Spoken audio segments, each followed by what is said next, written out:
तो मैं ऐसा भिखारी था कि जिसके घर से जितना मिल जाता था उतना खुश होकर रखता था, कभी नहीं मांगता था और दो ना। क्यों मांगे? आपने तो जितना दिया हमारी औकात से ज्यादा।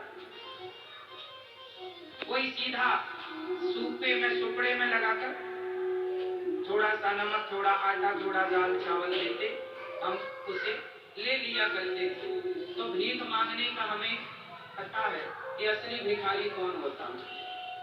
मैं जब भीख मांगता था ना गाँव में, तब मेरे मन में भाव जागा था तब कि हे प्रभु, कभी आप यदि कृपा करेंगे तो मेरे मन में संकल्प था कि मैं बड़ा होकर ऐसा अन्न क्षेत्र चलाना चाहता हूँ कि भले भीख मांगना पड़े पर द्वार पर कोई भी आए सबको भरपेट भोजन मिलना चाहिए। आज ठाकुर जी ने उस भिखारी की बात सुन ली। आप कहते हैं सुनते नहीं, मुझ जैसे भिखारी की मेरे कन्हैया ने बात सुन ली। आज वृंदावन में एक ऐसी रसोई है जहाँ कोई भी आ जाए सब। मैं तो अपने गृहस्थ धर्म का पालन करता हूँ, मैं भी गृहस्थी हूँ और गृहस्थ का धर्म है कि द्वार पर कोई आ जाए तो भूखा ना जाए। वृंदावन में कोई गौरी गोपाल आश्रम आता है भूखा नहीं जाता साहब। सवेरे 8 बजे से रात्रि के 10 बजे तक लगभग 30,000 लोगों का प्रसाद नित्य पटता है, फ्री निःशुल्क, कोई आवे सबको मिलता है। और ये आपके सहयोग से ही सब हो रहा है। करने वाले तो देखो भगवान, वो हमें आपको निमित्त बनाते हैं। वो जिनके सेवा लेना चाहते हैं उनकी सेवा ले लेते हैं, जिनकी सेवा नहीं लेना चाहते उनकी सेवा।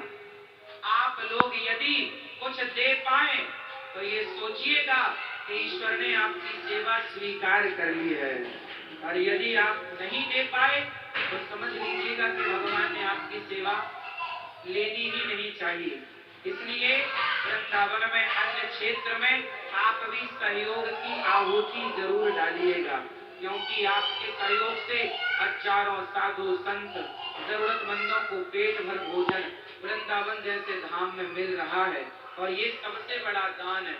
बताओ, अन्य दान से बड़ा कोई दान है कोई दान?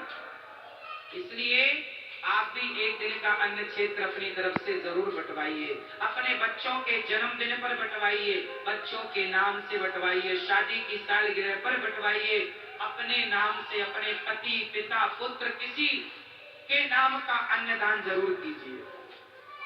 अन्नदान जरूर। दानवीर कर्ण का नाम सुना होगा। जब दानवीर कर्ण रखे गए तो स्वर्ग में सोने की रोटियां परोसी गई। क्या परोसा गया? सोने की रोटियां परोसी गई। कर्ण ने कहा, अरे इंद्र क्या कर रहे हो, हमें सोने की रोटी? हाँ, आपने स्वर्ण दान के सिवा कुछ किए ही नहीं, तो सोना खाओ। आपने अन्न दान कभी नहीं किया, अब क्या करें? दानवीर कर्ण से कहा इंद्र ने कि जाओ अपने बच्चों से कहो कि वो तुम्हारे नाम का कोई बड़ा अन्नदान करें। जब कर्ण के नाम का उनके बच्चों ने बड़ा अन्नदान किया, गांव के जन जन को भोजन प्रसादी कराया, तब स्वर्ग में कर्ण को रोटियां नसीब हुई। तो जो यहाँ देते हैं वही वहां मिलता है, इसलिए देना सीखो। अपना पेट, अपनी पत्नी, परिवार, पति, बेटा बेटी, माता पिता, अपनों का पेट भरना तो चिड़िया भी जानती है, पशु पक्षी भी जानते हैं।